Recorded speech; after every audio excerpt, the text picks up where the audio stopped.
প্রশ্নে বলা হয় যে ত্রিভুজের একটি বাহু 7 সেন্টিমিটার এবং অপর বাহু 4 সেন্টিমিটার হলে তৃতীয় বাহুর দৈর্ঘ্য কত? তাহলে আমরা জানি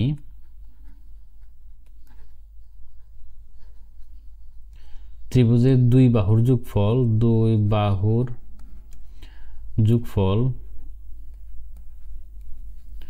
তৃতীয় বাহু অপেক্ষা বৃহত্তর।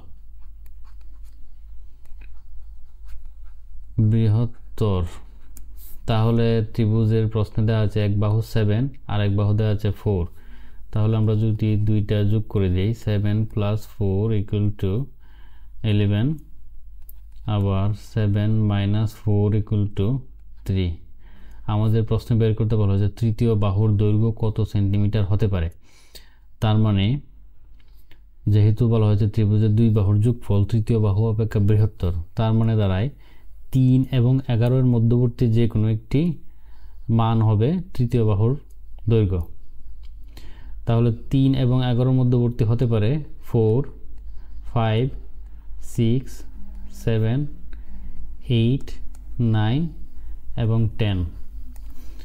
এগুলোই তৃতীয় বাহুর দৈর্ঘ্য হতে পারে। উক্ত প্রশ্নের অপশনে এইগুলোর মধ্যে যে সংখ্যাটি থাকবে সেটি হবে উত্তর।